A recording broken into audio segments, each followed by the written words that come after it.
Just want to make sure that there's no dirt inside. I want it to be as smooth as I can. I don't want to sand it too much and harm the bronze. That's good.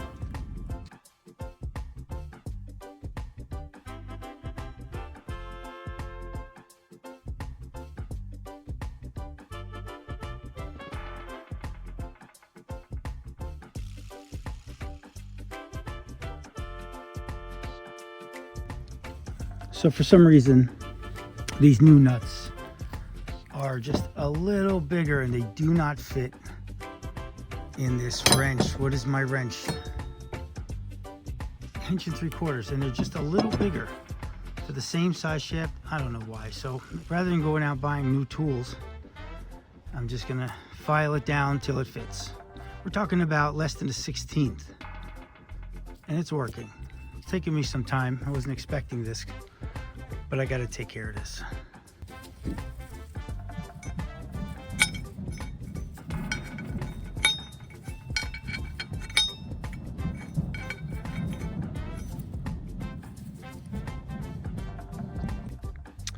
Well, my idea of grinding down the nuts worked. The prop is on nice and tight, very secure. Okay, I'm back down here in the hole. And now that I know the prop works and seats properly on the shaft, I can continue now in my dripless shaft seal. Okay, right here. Let me spin this baby. I can't really spin it with one hand. Oh, maybe I can. Yeah, we'll just do it like that. All right. How's that? Okay, so I spin it. Basically, I got to put in these set screws. Okay, there's some set screws in there. And you put a little Loctite. Basically 4 screws go in, 2 in each hole. Okay, and the first screw goes down and it actually cuts into the shaft. It's like a little set pin for this. And they're only good for one use. So you screw it down. It's supposed to be torqued. Give it a good snug. I found out over the years they loosen up anyway. But throw that first one in with some Loctite, and then throw the second one on top of it with some Loctite. You do both of these, and that's it. Now you don't want to perform this too many times. Like I said, these screws are only good once, and you got to get new ones if you decide to back them out and start over. Or I guess flip the screws. Use the top one for the bottom. That kind of makes sense as long as the edge doesn't get damaged. But you don't want to score the shaft up, so you want to make sure everything is really good the way it should be before you do that. All right, so I think I'm pretty good here, and that's my next step. So I'll try and show you this if I can. If you can see the tip on this, it's a little sharp little tip that cuts into the shaft. Yeah. Put a little bit of ride in here. Let it ride down. Right. Put a little bit of this on this.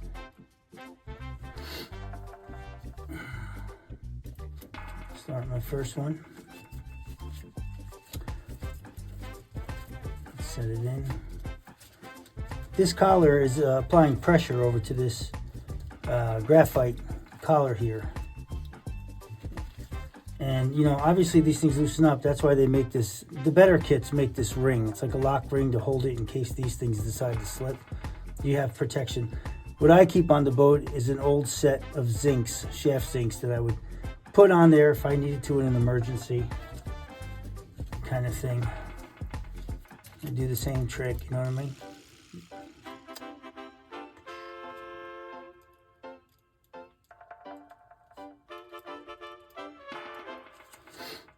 Yeah, right.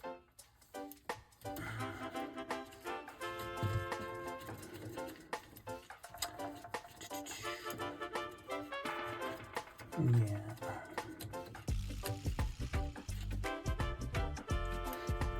You're supposed to torque these things down. I really don't have a little torque wrench with me today. They're all at home, of course. So I gotta use this kind of torque wrench. Do you ever see these?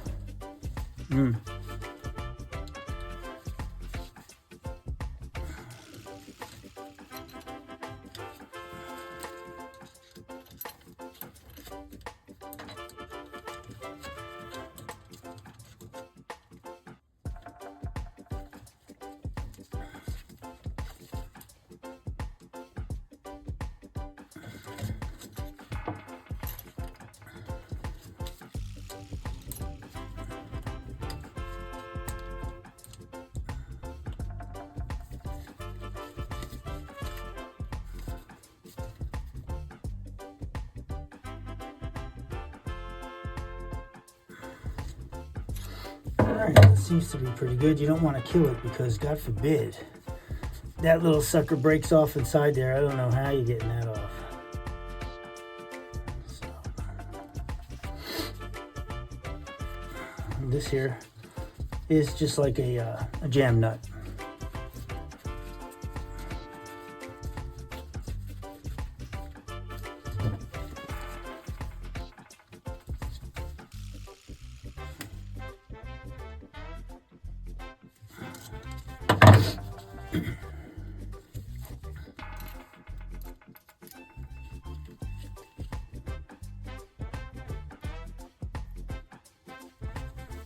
Little schmutz.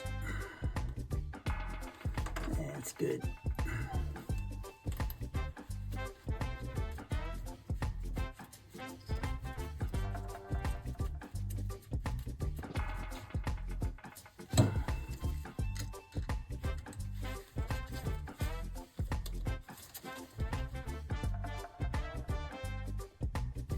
That's it. My suggestion is you order some extra screws. You never know, if it loosens up and you're having issues with it, it's always good to have some nice, fresh, sharp, pin screws or whatever these things are called. I'm not even sure what they're called, but have them on your boat, so you can just keep motoring. You don't have to be held up by ordering stuff and waiting days and days and days. This came with the kit. These are just replacement O-rings that go inside the collar, and hopefully I won't be needing them for, till the next time I have to pull a shaft out. Hopefully it's not for another 10 years or something crazy. Okay, the next job is to put on my shaft sinks. I get 2 per shaft, and I'll show you what I like to do to these things as a safety precaution. I gotta get them out of the bag. I need 2 hands. Okay, so I need to put my shaft zincs, all right, on the shaft here. I don't like to put them in the middle of the shaft because as they deteriorate, the balance gets thrown off. And I think in my mind it might create a wobble. So I like to keep them as close as you can to the strut. So in case this shaft ever separates itself from the coupling, which it has done in this boat once before, because the old shaft had a screw-on shaft with a nut, and I don't remember, somewhere, I guess it was in reverse or something, it backed itself out and the whole shaft moved. So what I do to protect my propeller from getting destroyed against the rudder is I measure the distance from here to here. All right, and then that's where I put my zinc. So in the event that this thing ever wants to move, it will slide and the zinc will stop it. It'll only let it go so far so you don't destroy this. It'll stop the prop from hitting the rudder. And this particular one happens to be enough room. If that ever were to happen, I could still take the coupler off on the other end and do whatever repairs I need to do. Change a key or something like that. So that's what I do. It seems to work pretty good. Actually saved this the very first time it ever happened. Time for lunch.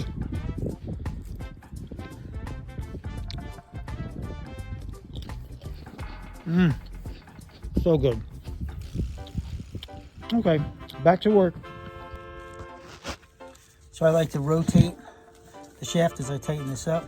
So the spacing here is the same on both sides. So I just think even is always better.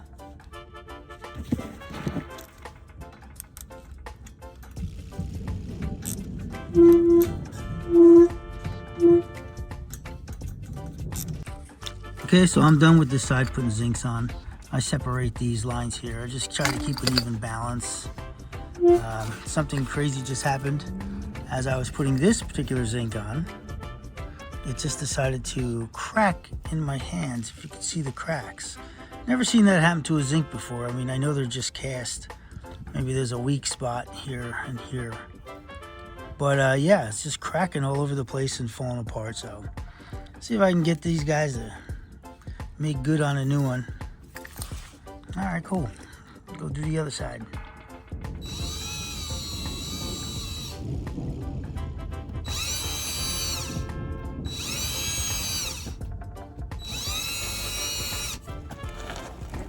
All done. 3 to go. Big difference, right? All right, check that off the list. Next thing on the list, my transmission guy that is telling me to take this cover off. This is the old transmission, 2003, Borg Warner, blah, blah, blah, right? He said there's a screen in here. It's like a filter. Take this plate off. There's a ball in there and a spring. And I got to check and see if the spring is broken because the spring has got something to do with the functionality. So I'm going to do that now. I really hate to because my luck, this gasket's going to tear and it's not going to go back together and I'm going to have to call China and get another one. Anyway, that's next.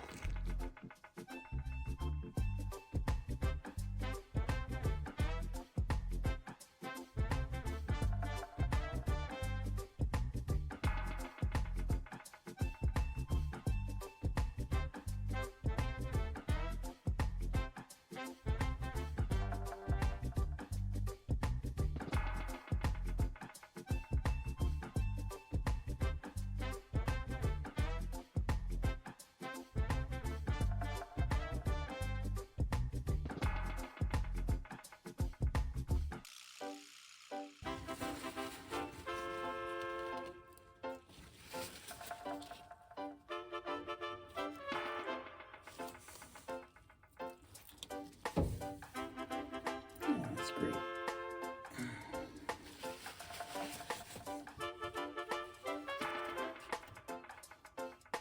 Jeez, look at the size of this spring. No wonder it's 2 springs. Okay, 2 springs and 1 orange, by the way. That's that means something, color-coded orange spring. Now there's a screen in here.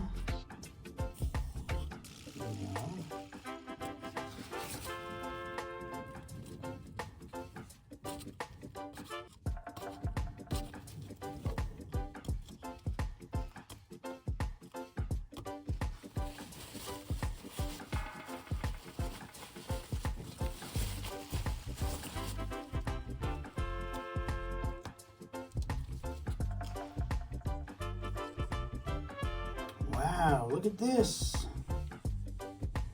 Yeah, look at the dirt. It's not too bad, I guess, huh? Looks pretty good. All right, so now this must be a good sign. I mean, I know it is.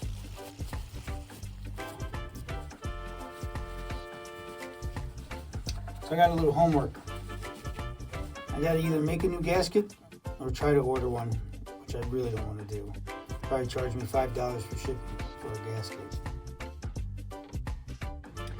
Check it out. My trans guy gave me 2 gaskets, a nice new one and a used one. For whatever reason, for the future, in case I decide to break this one right now, putting it back in. And that's today's task. Get this sucker back on. Everything looks good. I was told to look for some washer inside here that has a tendency to crack and fall apart and end up inside the screen. And I took a look, and from what I can see, it's pretty solid. So I'm going to keep it going. All done. Trans fluids are perfect.